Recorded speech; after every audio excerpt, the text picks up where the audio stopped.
At no point in your rambling, incoherent response were you even close to anything that could be considered a rational thought.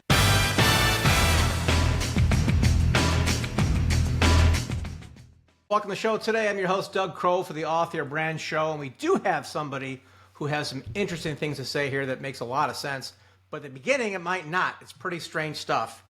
We're going to talk to a gentleman today who just gave an author, Off Your Brand Show, $15,000 for some AI tool that was created from his book. Now, we've all been very fascinated with the whole AI thing that's happening, disrupting our planet here. But as an author, sometimes people are threatened by this. And our guest today is going to show us how authors can make money using AI with the content from their book. So without further ado, welcome to our show today.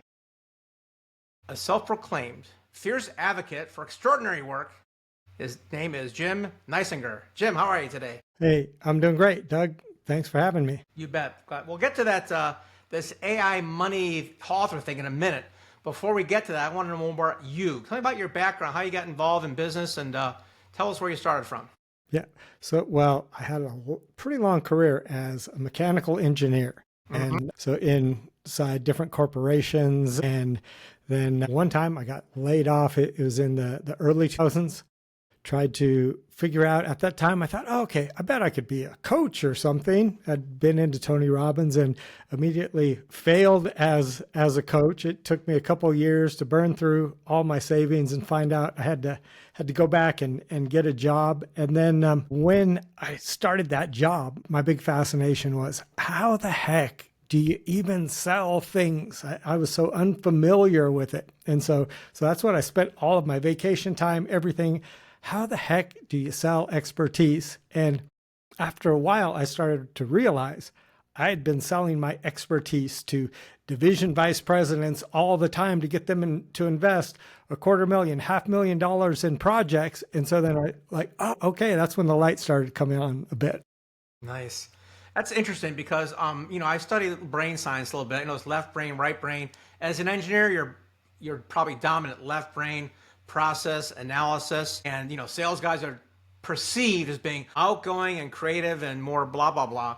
But I believe that the opposite is actually true, that the person who is more process-oriented and is a good listener and a great student like you can do tremendous work.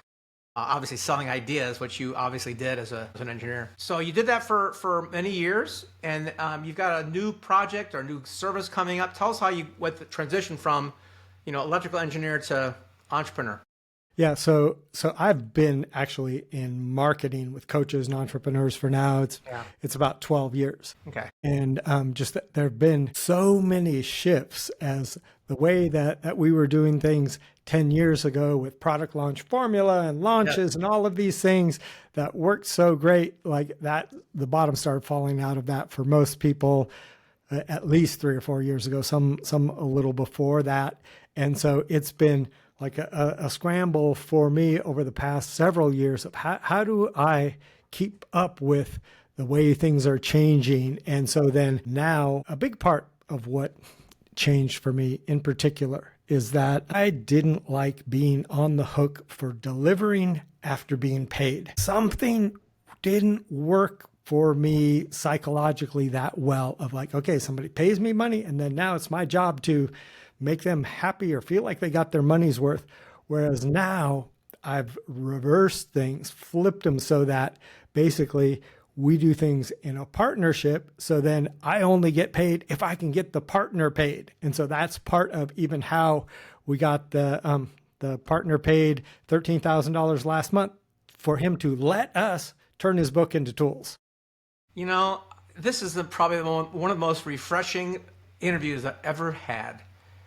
For people who don't understand the internet marketing world, Jim knows it very well. I know it well enough to avoid it. But he mentioned product launch formula. Jeff Walker did great 7, maybe 8 figures of business with these launching of products and internet marketing and coaching and curriculum and courses and all this stuff to learn how to make money, or what I call it is how coaches can sell coaches and how to coach. A lot of that stuff, right? And so like you, I'm like, okay, yeah, I've heard this all over and again. sometimes we get sucked into things like you got sucked into Tony Robbins stuff, which is fine. But a partnership model where you only get compensated as a collaborator versus a vendor, man, that is huge. That is profound, and man, you're going to have a huge line waiting up to do this. But there's obviously some filter. Some people have to jump through some hoops to get to you, because we're not just talking about any old book here. You're not going to go to work for somebody with a brand new book with an audience of 5. I'm sure it's right. Going to be somebody with some credentials or some experience or audience, I guess. So yeah. And I had this guy reach out to me the other day, and he was insisting, I'm the guy. And I'm asking, how many books have you sold? 6. And they love me in the county where I live. I'm like, okay, yeah, that's not enough for us to really do anything, unfortunately. We're going to get into the qualifications in a moment. Before we get the qualifications, let's talk about the psychology of a person who does consume or read a book, and then what they're thinking. Why would they want to spend more money with this author? So give us some background, maybe a story about someone you've worked with or know who's like, you know what? I bought your $20 book. I love it. And maybe it's somebody high profile. They can't get to them, but they want more. So give me some of the things you thought about as you're designing your service with this. Yep. So in this particular case, like I said, I'm an advocate for extraordinary work, and this was no exception. Like this guy, I loved his book. And so I started converting it into different visual models. I started creating spare content out of his book, almost like unauthorized chapters. And his audience loved that. And then I thought, okay, let's test out one simple tool where they just plug in very simple information, and it gives them unique output for them based on what's in the book. And people were loving it. People started begging us to buy. And it's not a coincidence that this book is called Make 'em Beg to Buy From You.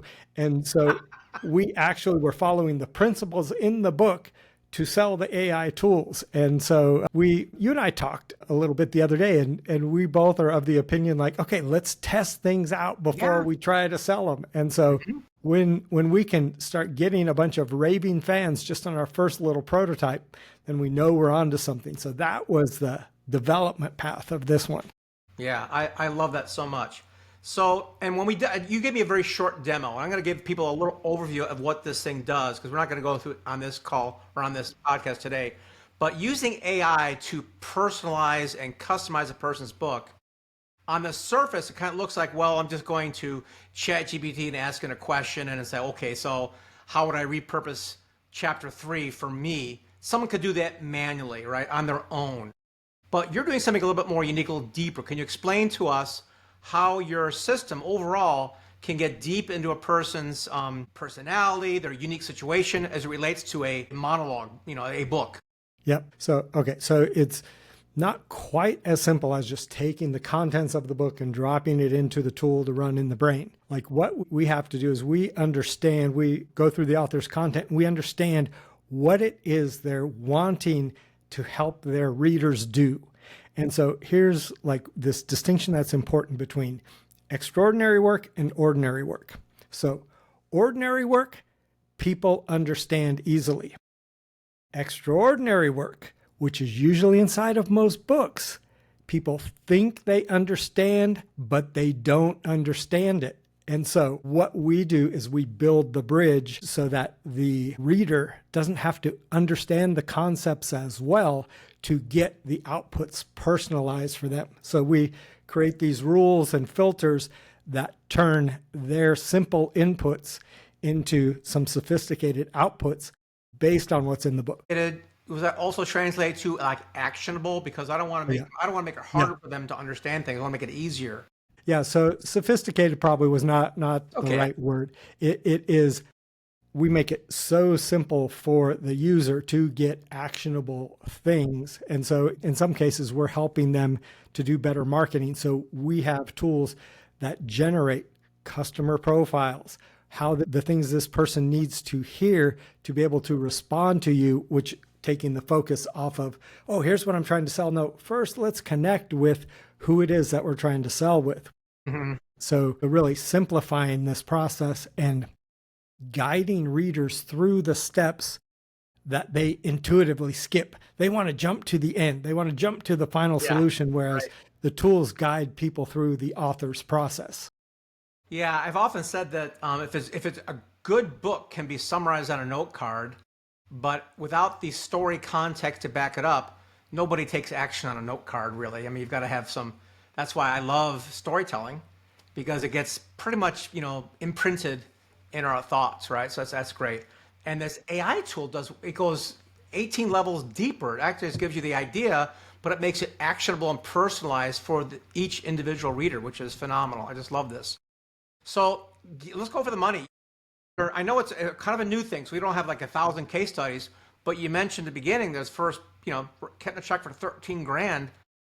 Tell us a bit more about that as an example. There's no guarantee. FTC people, we're not promising anything here, right? We're talking about an example of somebody who's taken your software, embedded it in their school community, I think, and tell us about that. Yeah. So in this particular case, I actually did the selling inside of their school community. And so I'm in there connecting with people. People are getting to know me, not as well as the author, but getting to know me. And so then I was asking the questions, showing them the samples. And just in this particular case, the samples did all of the selling. And just to give you like some rough percentages, in this case, we were also emailing this particular audience, and we were getting 40, 50% open rates, but 20% of their entire audience bought the tools. So of the people that were opening emails, nearly half of them bought the tools just because we're simple emails. Come check out this sample. They would see it and like, okay, what's it going to say when I put mine in? And so, just conversion rates, because the people are already fans of the content of the author. And so it gives them a personal experience where they feel like, holy cow, I feel like this author is actually writing my marketing for me now, which is not true, but we're making some things that are very personalized for them. Yeah, using his foundational elements and then just personalize it for them. I love that. Yeah. Okay, and so I'm also very impressed with the numbers here, which is great. 50% open and then 20% conversion on the total number. But let's let people know for that 13 grand might be a big or small number depending on who you are, but relative to the number of people, I think it's pretty healthy. What was the total volume of people in the community? Yeah, so in this case, 650 people. That's kind of small. I mean, big for some people, but overall, that's not so shabby. Right. Yeah. So if somebody has an email list of book buyers of 4,000, 5,000, 10,000 or more, there's some really good potential here. Yeah. No, we're going to have a conversation with some of my people. We talked about it a few days ago about this, but yeah, absolutely. Okay. So let's get into the why they might not be qualified to work with you, Jim, because we want to make sure this is not for everybody. This is not for a brand new author with no list with 150 book sales. You got to have some community that's solid, because Jim is putting his money, time, and reputation on the line to build this with you. And that comes with some hoops to jump through. So give us a general idea of that. You don't have to be specific. They'll contact you, but give us a general idea of what they need to do. So here's, for me, I believe the number one criteria. So we got to have numbers of a few thousand, let's just say. But the number one criteria that I look at is, what is the connection with the audience? If you've got an audience of people who love you, love your book, we're starting from a place that most people never get. And the numbers are often deceiving, but the connection is never deceiving. If people love you, we're off to a great start. Okay. So is there any quantitative numbers we could put at that love level? I mean, we have 601 community. Yeah. Any other numbers you can put up? So let's just say if you're sending out emails to a list of 4,000 people and you're getting 1,500 people or more opening, clicking, a lot of them clicking through, wanting to see more of your content, or if they're gathered in some other place like a group where then there's a bunch of activity, people are asking questions, people are maybe even trying to coach each other, which all of these sorts of things reveal the opportunities for where the tools can be the most valuable. Wherever, like with any deep expertise, almost every author, every expert that I've ever talked to they have some frustrations of just wish people would understand this or that. And so that's the gap that we want to bridge is like, let's resolve those misunderstandings that your audience has so Right. they can get better results and be happier that they have your book and your tools. Right, got it. Now, of course, this works for business leadership books, obviously. And I don't know, I mean, you tell me, is there any areas it does not work for? Yeah. So I would be very hesitant if it was anything that was fiction, but anything that is nonfiction, I think it's worth having the call, and because the audience is they're the ones that tell us, right? They're the ones that are voting with their eyeballs and attention and activity, and they're going to vote later with their checkbooks. Yep. Yeah, because I've got this, like I've mentioned, one client with a million followers on Right. Instagram, but his book is largely biographical in nature. He has some business points in there, so we'll talk about that one when it comes out, because that could be a huge one for everybody, of course. Yeah. So big business books, leadership books, something with some takeaways in it. But even if it's just, I'm asking more than telling you, but if it's a biographical nature, but there's some lessons along the way that can still work, yes? Right. Yes. Yes. And really, I think kind of the three big areas of business, relationships, health and wellness, anything in those areas. Yeah, I have, you know what, it's funny, I have, excuse me, folks, I'm going to work with my friend here. I have plenty of my clients who are qualified, not everybody, but a lot of them are, but I have probably a larger number of ones who I haven't ghostwritten or published their books, but I know these authors well, and they have larger audiences. Yeah. So I can definitely introduce you to some of those people too. They're prolific authors and very, very big audiences. We're talking. Yeah. Great. hundreds Yeah. of thousands. And one of the things that I think is important, like we touched on it earlier in the call, is like there's this big difference between somebody paying the author to actually turn their book into tools versus an author paying. Because what comes along if you buy a service of somebody creating tools for you, then for one thing, people usually who are just good at the services, they don't understand the selling part and what really needs to happen to be able to sell the tools. And then you can end up with a bunch of maintenance headaches. Nobody on your team is an AI expert, and so they can't maintain the tools. And so when we work out these agreements, like we're on the hook to get compensated just like the author is. Something goes down, we're like, hey, we stop getting paid too. And so it's very different. Like we like to keep responsibility and be in the ones taking action instead of adding to an author's plate, giving them responsibility to manage a project or making sure things are working. They're busy enough as it is. Right. And that's another point in terms of the hoops to jump through. Just because you have a big audience and business book doesn't mean you qualify. You're going to have to be able to play nice with Jim, because he is putting his resources and money and time on the line, and you've got to have some flexibility on how things go there. I know that in some cases you're actively selling the service inside a community, but in other cases you just go ahead and build it and launch it, provided the author does what you say, I guess, to make sure they can promote this offer. Yep. Yes. Right. Mm-hmm. Mm-hmm. Okay. Yep. Yeah, we'll make sure we filter the people, because we might, I don't want to inundate you with too many non-qualified people. So make sure that if you're interested in this, folks, talk to Jim or myself. Make sure that you're qualified to a degree that we can do it over the phone. And then when you have a one-on-one with Jim, you'll know pretty quickly whether it can be a good fit or not. Because there's objectively, you got to have certain things, but also subjectively, you got to be nice to work with, I guess, is the point. Yeah, and most folks who have put so much time, effort, and energy into their book, their baby, like they deserve for it to be highly respected, highly regarded, and so we understand that comes with the territory. That's even why I call myself an advocate for extraordinary work. Like I'm here on behalf of your book just as much as anybody else. I love that. I love that very much. How do people get a hold of you? Okay. Well, right now, the easiest way is I'm hanging out on Facebook quite a bit, and I can drop you my email if anybody wants to see that in the show notes to be able to email me. Go ahead and give me the email. I know what it is, but go ahead and say what it is here for the audio. Okay. Yep. So the email I'll give you right now is untoldgenius.jim@untoldgenius.com. And so just exactly as the words untold and genius.com come directly to me. Okay. So it's untold.jim@untoldgenius. One more time. So, sorry. Yep. I started in the middle instead of at the start. So jim@untoldgenius.com. Perfect. Very much. That's much easier. Okay, great. That's wonderful. Jim, I'm so excited about this. When we're done recording, don't go away. We got more to talk about because we want to help you help more authors.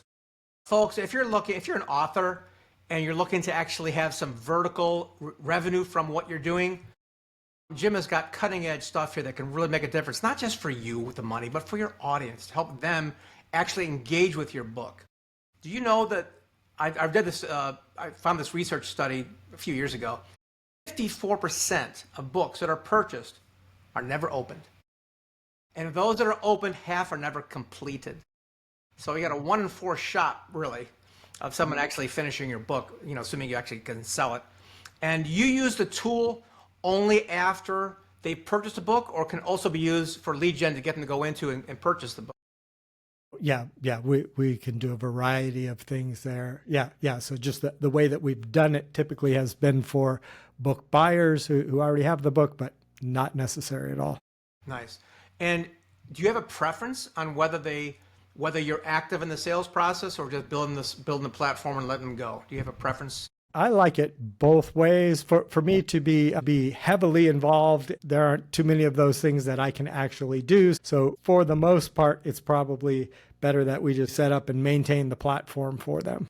Yeah, I think that's probably good also. You've got enough work on your plate building and customizing this system for your authors that they don't have the chops to market it for you. It might not, you're doing it for one client, which is great, but I think that's probably, from a business standpoint, you do the back end stuff and let them go to town on it, provided they can sell and promote it, of course. So that's wonderful. Jim, I'm very excited about this. Any parting words or ideas you want to share with the audience? I guess that the one thing is just that information is becoming cheaper and cheaper, more easily forgotten. But when we can give our people meaningful wins, they remember those things. And so that's what we're looking to do with the tools, is give people actual wins, not just more information. Brilliantly said. That should be the headline on this podcast. Information is, what was the old saying? Content is king? Content is free, and it's actually too much. So we need to have more, as you put it, actionable things they can actually do for themselves. Great job. I'm impressed. Folks, if you're interested in that, go to Jim's email right below here and click on that. Send him a note. Make sure you qualify. Don't bug him if you got 5 book sales. He's not your guy. But if you got a big audience and you think you qualify, contact him and see about making some incremental revenue from your book that you put all that hard effort into. This is Doug Crow with Author Your Brand Show. You're going to want to take notes. If you didn't, they're right below. Thank you so much. Thank you.